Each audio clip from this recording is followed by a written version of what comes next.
Greetings, conservatives. This is ConservaCast episode 3. I am John Moraga. I've got a number of topics I want to cover today. I'd like to start off with something I've entitled Don Corleone and Iran.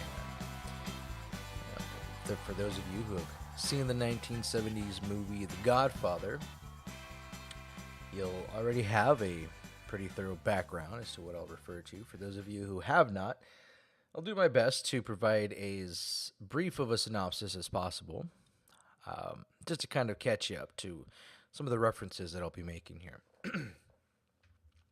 Very quickly, let me just draw your attention to something else that happened in our history. Without going too far into depth of it, for many of you educated conservatives, you'll have a pretty good understanding of the Burr-Hamilton duel. A very odd moment in our history when a sitting vice president essentially murders. It just reminds us that the base instincts of humanity are not that far removed from our own history. The storyline of The Godfather is essentially about an Italian organized crime family in the 20th century in New York. And I say the 20th century because ultimately it covers the entirety almost of the 20th century, from the earliest parts to essentially what would be the third installment of the Godfather trilogy that was, I believe, supposed to take place in the 1990s. That being said, it primarily dealt with the events that took place during the 1950s and 60s,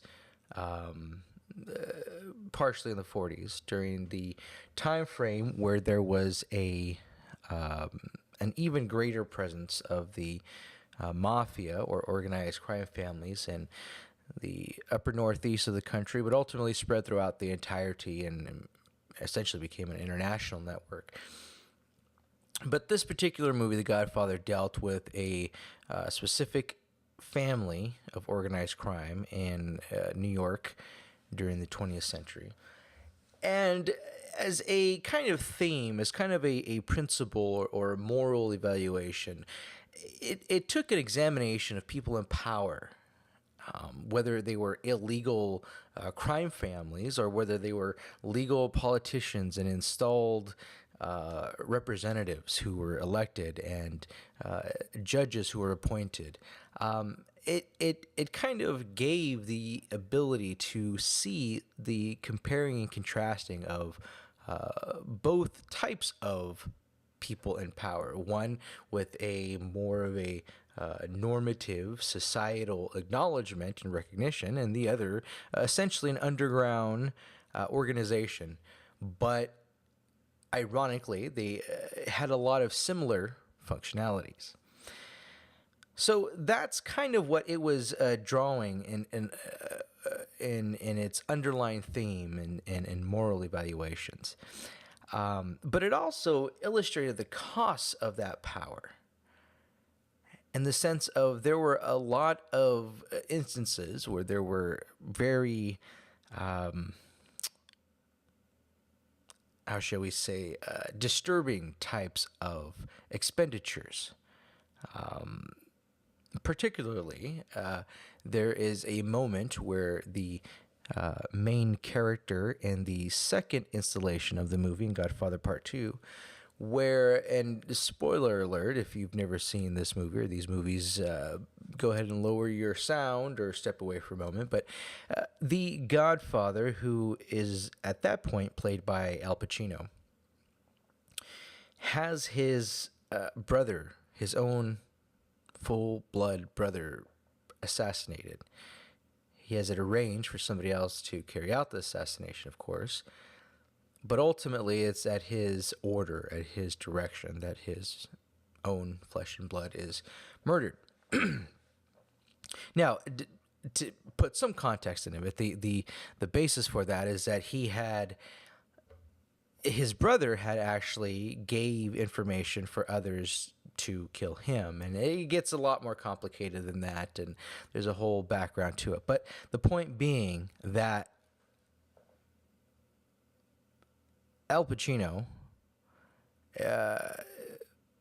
evaluated his options, and he made assessments of what was and who was salvageable and who was expendable and who was a threat, and ultimately he made the decision to carry that out, or have somebody else technically carry it out for him.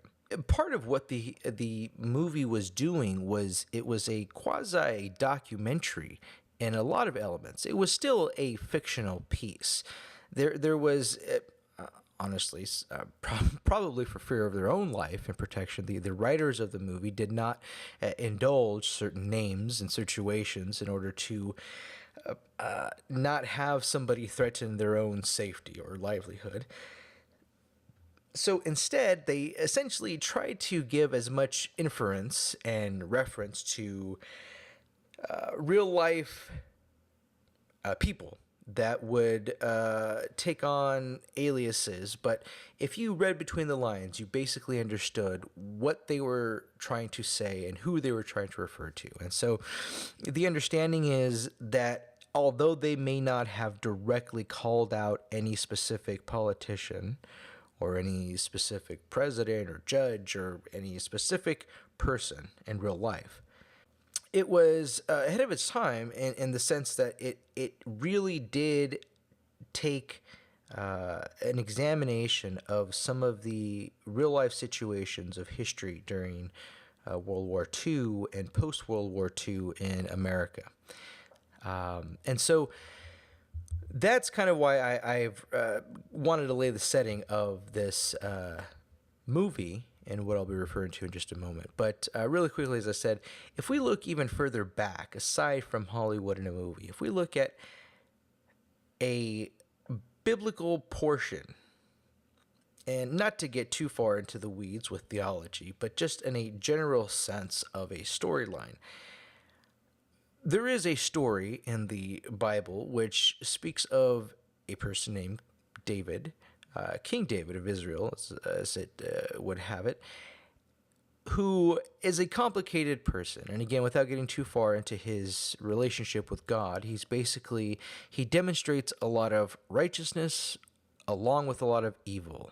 And so that dichotomy is depicted, especially when there is a portion where he has his military officer, and I don't recall the exact rank, and I don't know that it would be even applicable today, but he's basically a leader within his ranks of his army.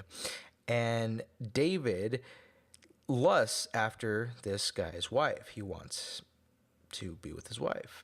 I guess his only thought was, well, if she's married, the only way to acquire this woman is to terminate her husband. So he essentially has his general or captain, whatever his rank was in his army, assassinated in a very indirect but even more savage way, because as the story would have it, to the best of my recollection, he essentially has his army go out to battle. And he tells another person within his army, hey, listen, leave that general there, that captain there, on the battlefield. Let the battle consume who's ever on the battlefield and have him get consumed with it. So not only does he betray his loyal military officer, he does it in a way that is very low and very dishonorable. He doesn't even have the respect, or I don't even know if that's what you would call it, but I mean, he leaves him to die on a battlefield and treats him as in such a way that's his end, and so he can then acquire his wife. And again, not to go too far into the theology of it, but just to demonstrate the base instinct of humanity demonstrated, whether in the Bible of ancient times or whether in the fictional quasi-documentary of The Godfather, there is a very raw base instinct within humanity. And that's why I briefly mentioned the Burr-Hamilton duel. I try to give as brief and as quick of a synopsis of The Godfather as I could, but unfortunately, there's just not enough time to go through a 3-movie epic story, a trilogy of a story within a few minutes. And so I just kind of wanted to point out some of the basis of the plot and the themes and the premise of it. But for those of you who have seen it, you'll have, fortunately, a little bit more of an understanding of where I'm going to reference some of this. So what we had in this situation was very similar to what we have with Iran. And what I mean by that is very much as the organized crime families had proxies to carry out their deeds. Much like, as I spoke about earlier, in fact, King David having somebody else carry out their dirty deed to kill his military officer. Well, in The Godfather, Michael Corleone has somebody else kill his brother. Well, in the same sense, it's very similar to what happens in the Middle East. Now, Iran itself has these proxies, and they never really have to get their hands dirty in a lot of situations because they don't actually have to be accountable. They can just say, well, that's not technically us. We didn't technically do that. Specifically what I mean, I don't want to get too far into the woods with some of these names, some of these people, some of these organizations, but just the two biggest proxies that Iran has out there, and there's several, but two of the bigger names are Hezbollah and Hamas. Hezbollah is primarily in Lebanon, and I'm saying primarily because now, in recent weeks, months, they've entered into Syria. And Hamas is primarily in Gaza, in just west of Israel in the Middle East. Now, the reason why I'm bringing this up is there is a lot of focus and attention about what's been going on recently with this Iran deal. And so I kind of want to give a little bit of background as to why this is even important and what's at stake that you may not have considered. Some of you may have, but many of you may have not. Understanding that Iran operates very much like an organized crime family in The Godfather, they don't necessarily want to get their hands dirty, so they have these proxy groups such as Hezbollah and Hamas. And so where Hezbollah is located is primarily, as I was saying, in southern Lebanon.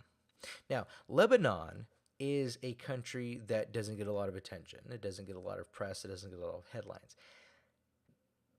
The complexities of all of these different associations becomes dizzying, that you get so confused that unless you're really involved in something like this and this is your daily life and you're consumed with it, there's just too much to process. And so you don't really have time or the ability to take in all of this. And so you don't hear a lot about Lebanon.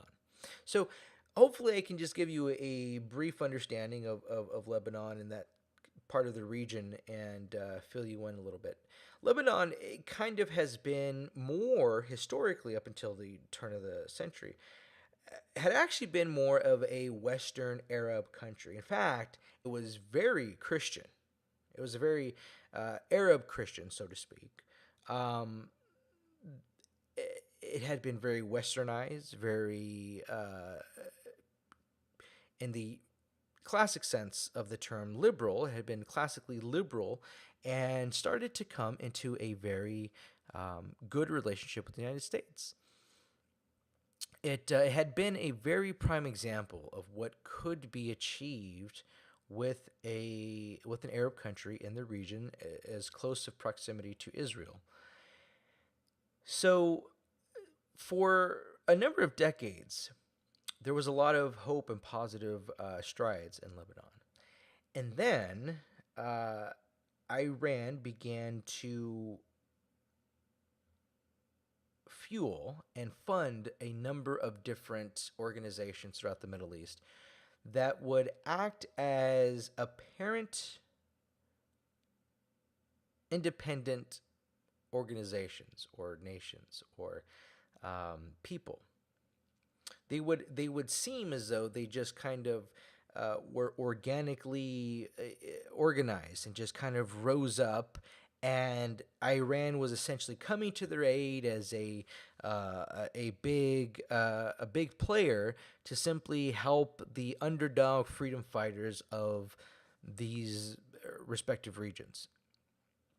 Now, what had happened was there was a war between Lebanon and Israel and southern Lebanon. And so, again, without venturing into that whole history, there was essentially the residual of that, of these pockets of freedom fighters or resistance fighters, however one might want to label them in their own perspective, who obviously still held a grudge towards Israel and had a vendetta to score. Well, although they may have been a handful in number that were left there in southern Lebanon, and I don't know the exact number, so I don't want to be criticized for just saying a handful, but whatever residual was left there, Iran seized on it, and they said, okay, well, here's a bunch of equipment, here's a bunch of money, here is a bunch of support. We'll just look the other way. You essentially do whatever you want to do, but essentially you've got to answer to us as kind of the godfather in the shadows, so to speak. Well, they did something very similar with Hamas over in Palestine, the western portion of Palestine. I don't know if you're familiar with the map of it. You've got what some would consider the Gaza Strip of Palestine and the West Bank of Palestine, and they're both on two sides of Israel. And so the west part is the Gaza Strip that is primarily ran, if not exclusively ran, by Hamas, which is, again, another proxy of Iran. Maybe for another time I'll address that region and them. But I just want to focus in a little bit more on Hezbollah. Now, Hezbollah has been, for the last few decades at least, ran and led by a person called Nasrallah. And there's a bunch of information that anybody can Google and find more out about it. I don't want to spend time on my own background on it, so I'm just trying to draw from my own studies and research on it and hopefully fill you in a little bit more. So this gentleman named Nasrallah is the head of Hezbollah, and he has essentially done impressively well gaining certain levels of legitimacy and not causing too many waves all the time. He has a loud voice periodically, and periodically Hezbollah will shoot off some rockets or do some things that cause some waves. But for the most part, for the last, 15, 20 years or so, they've pretty much kept quiet in the sense of not started on full-fledged wars. However, that seems to be changing, and that's kind of what I wanted to draw your attention to in that sense, is that that's starting to change in that Iran is now turning up the heat, and the indication of that is the smoke, so to speak, before the fire of Hezbollah, kind of a bellwether, so to speak. Because a relatively, and I say relatively, quiet organization, one of their proxies, is now starting to be not so quiet and starting to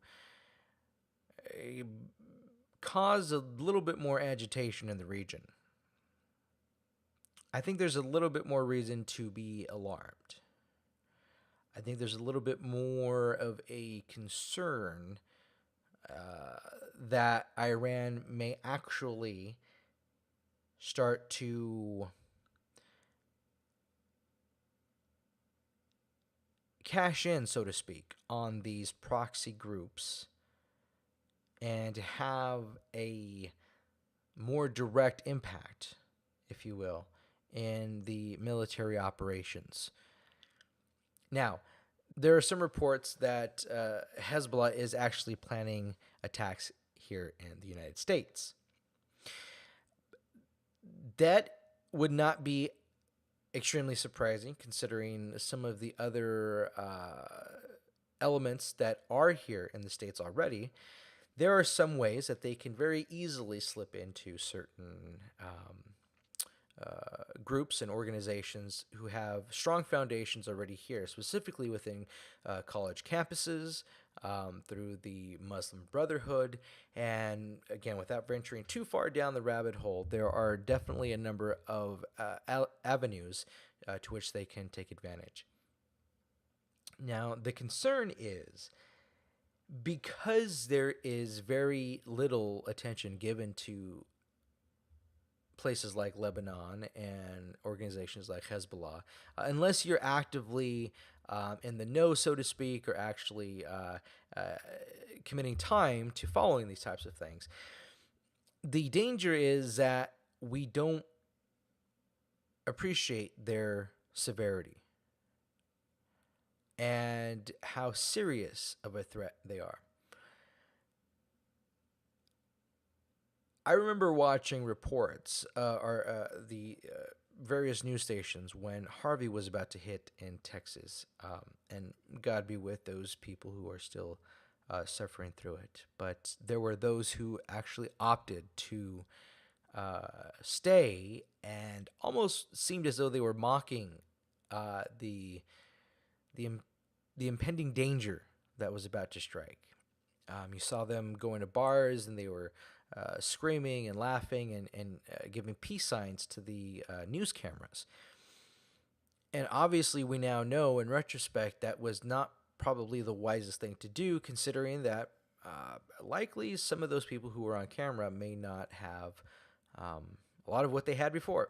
So the point is, it's very easy to just dismiss and not think something might happen, even if there is a pretty clear warning. Even if you could see the oncoming clouds through the different various news reports, it's very easy to say, yeah, right, it probably won't be that bad. So all I can do is try to give you some kind of background in that and try and emphasize how serious of a threat Hezbollah is. Now, what they're actually doing currently is moving into certain places in Syria. They are escalating their rhetoric because recently President Trump has announced his threats to back out of the Iranian deal. How credible those are, how serious he is about carrying that out, I don't know. But the idea that if they view that as real as it may be, and they start to lose any type of serious funding or are no longer able to recover any types of funding, they may feel like they're backed into a corner and have no other options, and so they may feel this is the time to cash in on their own sleeping giant, to which they've strategically placed at certain places within the region. Now, I don't want to strike crazy fear into people and say, oh my goodness, this is just going to blow up at every place in the Middle East. But at the same time, perhaps there is a little bit more that we could do to educate ourselves about the region and the players that are there, what their history is and their intentions. I'll try to do my best to bring up some of these names and organizations and give some background to them. But to the extent that right now we might want to give a little bit of attention as to what may be happening with Hezbollah and their next move, because it may be very foreshadowing to what Iran may be planning in the immediate to near distant future. So the analogy that I wanted to kind of draw between the Godfather and Iran, Don Corleone and Iran, is that the Godfather acted as the head of this organization that employed many different proxies and engaged in extremely complicated politics.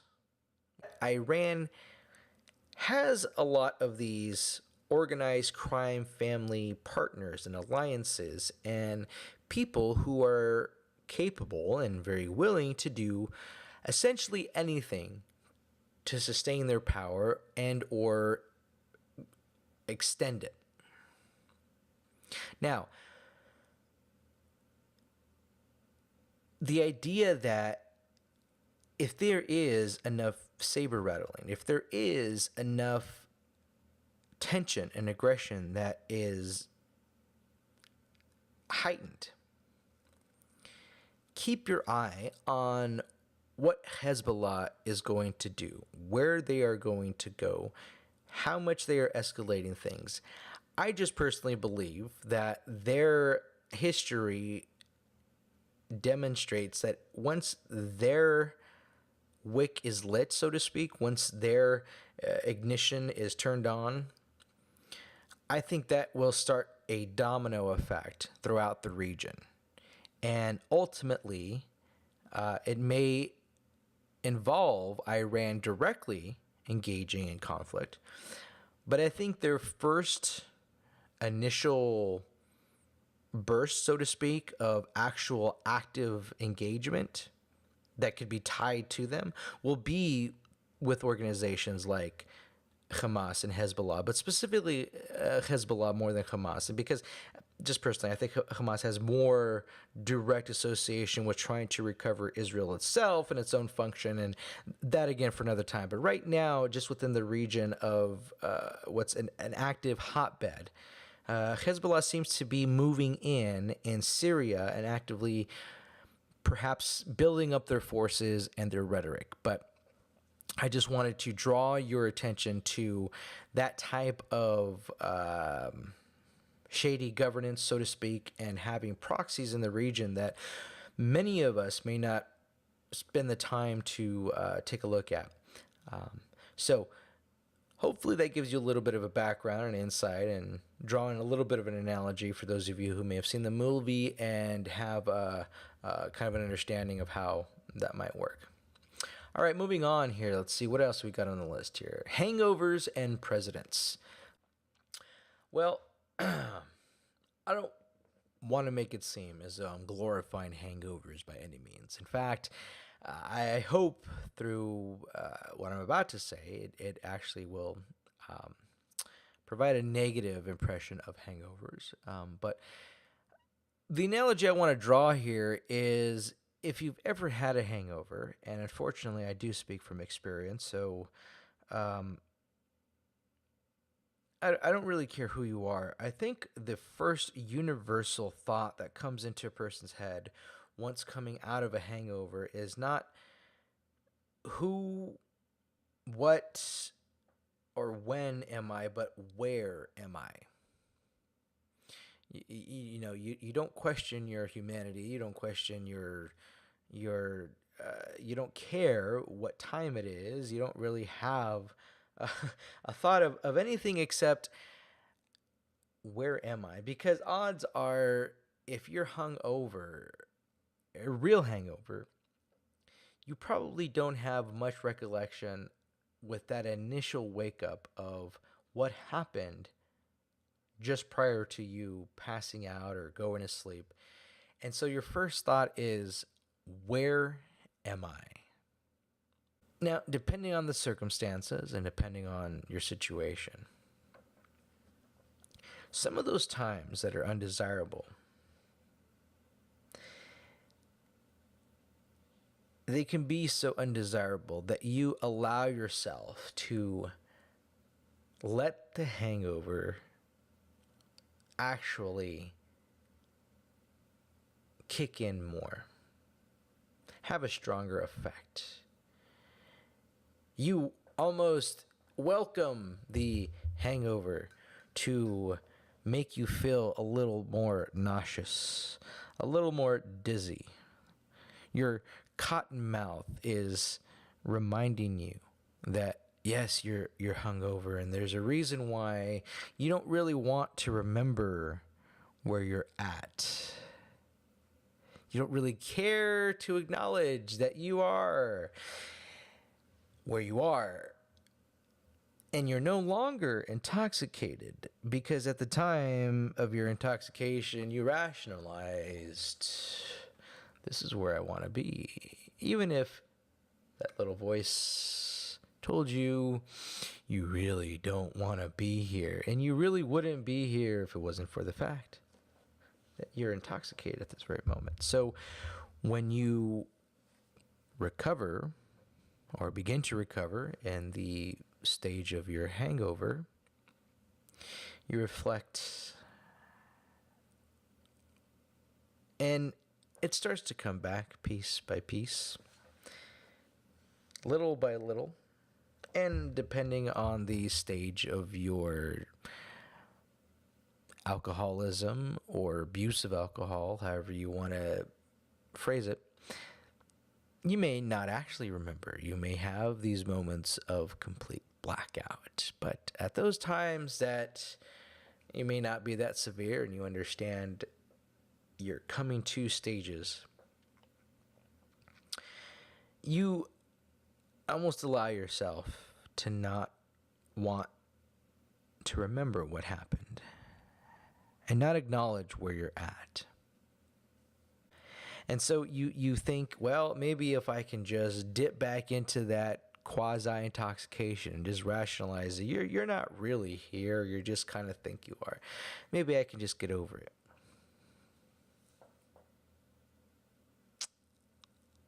Unfortunately, those are times and those are moments that you may not be able to ever recover.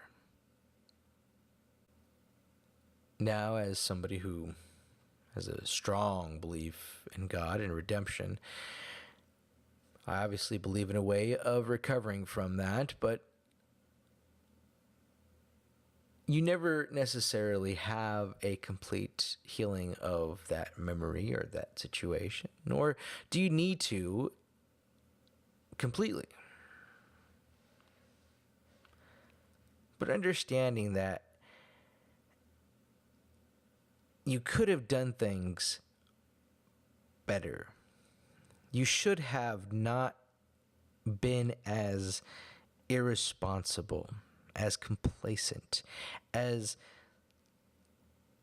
rationalizing, as immature. Now, I'm trying to draw this graphic analogy. Again, much like the Godfather analogy movie, if you haven't seen it or if you haven't experienced it, there's a little bit to be missed here. But I'm trying to demonstrate and illustrate this analogy for those who may be able to visualize this and understand it. Well, our ability to self-induce that kind of amnesia, that ability to have a defense mechanism to not want to remember these types of things, I think is what happens almost every presidency with the people who are not in power.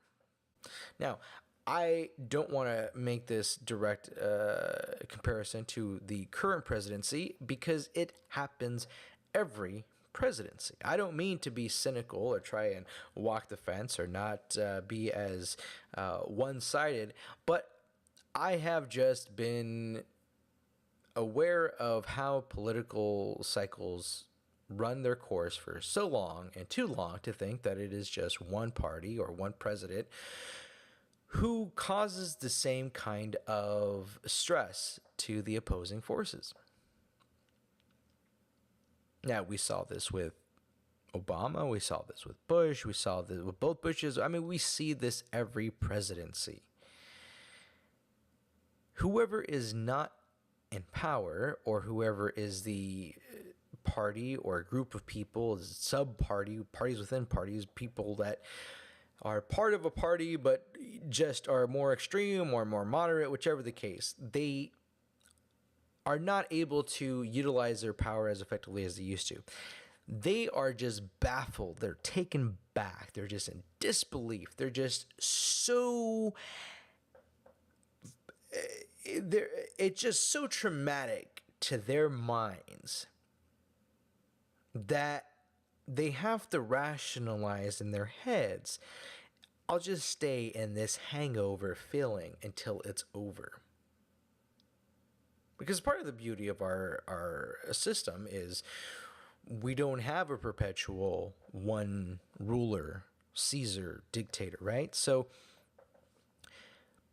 the ability to just wait it out comes with every presidency.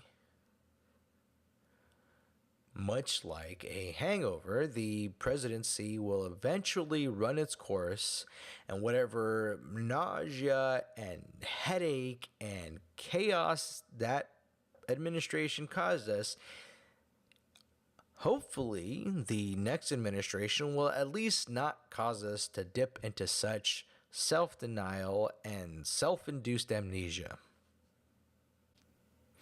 Every election cycle, every presidency, there's always going to be those who have buyer's remorse. There are always those who are going to say, well, that's not exactly what we thought we were getting. And then there are going to be those who knew that's not what they wanted and what they were getting, who are even in more denial that that's actually what happened. The problem is, if we keep drinking and only assume that we're going to get a hangover the next day, eventually we may actually have alcohol poisoning. Right? That's a very real thing. That's a very lethal thing. People actually die just simply from the alcohol itself, not from a car accident, from drunk driving, or not from somebody getting drunk and beating somebody so badly they kill them, or get a gun and shoot them, or stab them, or just the actual alcohol itself poisoning the body. It's a very real threat. In the same way, perhaps we should give a little bit more thought to that process before we engage with emotion or passions that may be heightened at a moment, but not exactly thought out. But again, that takes personal accountability. That takes self-examination to first understand that we need to promote and champion our conservative principles first. Now, I'm not a purist, but there are certain things that if we compromise, then there's really no point. There's really no point in what we're doing. There's really no reason to try and be convincing. There's really no reason to try and engage others with dialogue or debate. There's really no purpose in giving money to certain political campaigns or parties or organizations. There's really no purpose to any of that. If all we're doing is throwing money and time and energy and support behind perpetuating the same thing, then why do it? We're just lemmings. We're just enslaved to our own deceit. And I don't know about you, but to me, I've always known and appreciated conservatism for promoting much more individuality. I've always appreciated it for being very encouraging and supportive of personal accountability and wanting to be an independent thinker. Not simply follow the masses if they are leading you off a cliff. Let's see. What else do we got here? Tzar Zuckerberg. Whew. Tzar Zuckerberg. Well, it seems Facebook has apparently changed quite a number of things in its advertising and promotions. And it seems within the past few weeks, especially, they've made some major changes that many of you may already be aware. But for those of you who aren't, there are a lot more advertisements in your news feed, and they're predominantly from those who are much bigger companies, much more established players, much more well-known businesses with much larger bank accounts and marketing accounts. And so because of that, it makes it far more difficult for small businesses and or independent companies or businesses to get recognized or to get exposure or to get eyeballs to view their posts and or advertisements. But in particular, it gets even more difficult for conservative advertisers and marketers. There is a post that we should have up on the Conservatives Corner Facebook page that shows basically that. There are it's almost comical to think that they think they're being as sly or not as obvious as they actually are. There's basically a warning to those who want to advertise. If you're going to advertise something that has a political, social, or religious theme to it, it's going to require more review. And so if you have those types of things, you may want to reconsider how you're posting it. That's the long and short of it. And it makes you wonder, I don't know, maybe I'm reading into it. Maybe there's nothing there, but that'd be a little bit naive for me to just take at, oh yeah, they're just trying to do it across the board, as though they're not going to target more conservative religious ideas and beliefs and posts and advertisements. They're not going to target more Christian or Jewish or right-wing ideas than they do other ideas. So not only as a whole are they restricting the ability of small businesses to engage and participate in this type of marketing, not that they're excluding them, but it makes it far more difficult when you have other advertisers with far bigger accounts who can essentially drown out these small businesses who may want to post or advertise. But to take it even further, they've put out actual statements of warnings to those who are wanting to advertise. If this contains religious, political, or social themes, you may want to consider or reconsider posting it. I mean, that's long and short of it. You can see the post, I think it's up on our Facebook page there.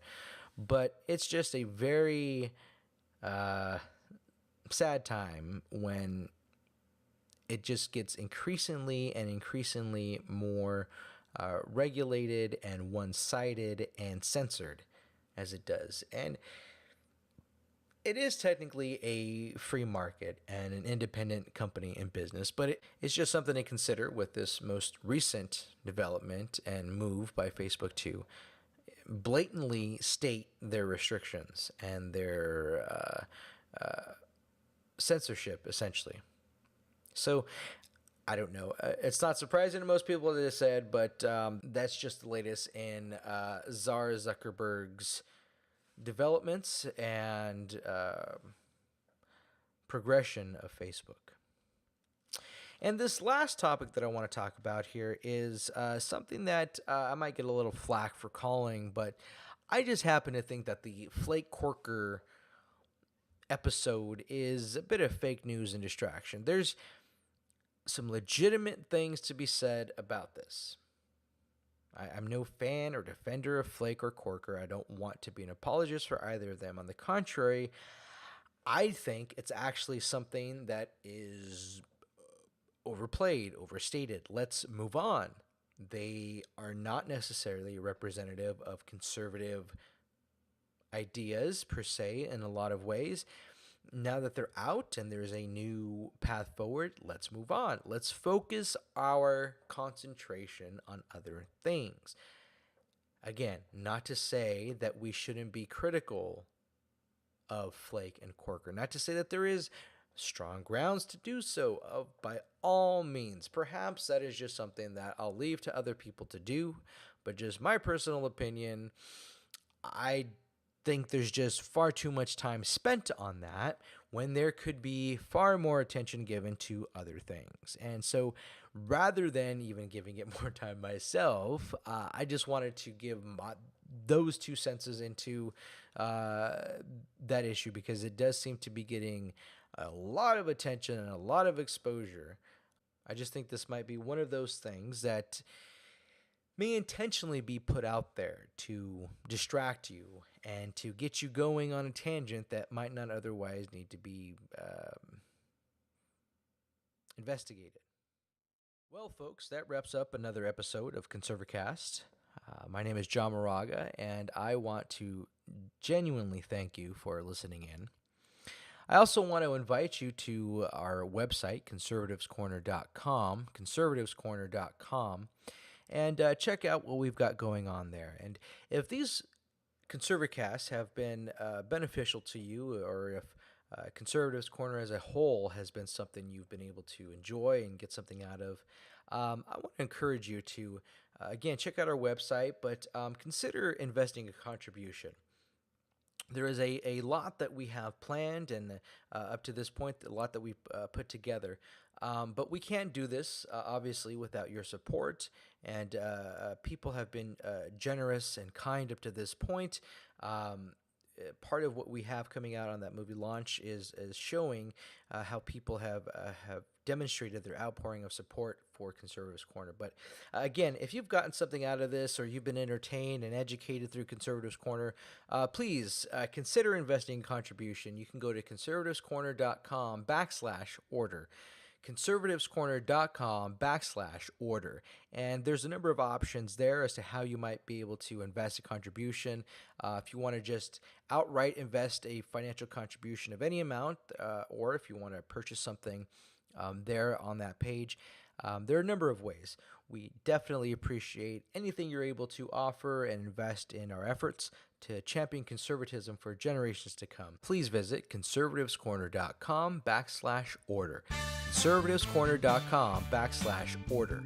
conservativescorner.com/order.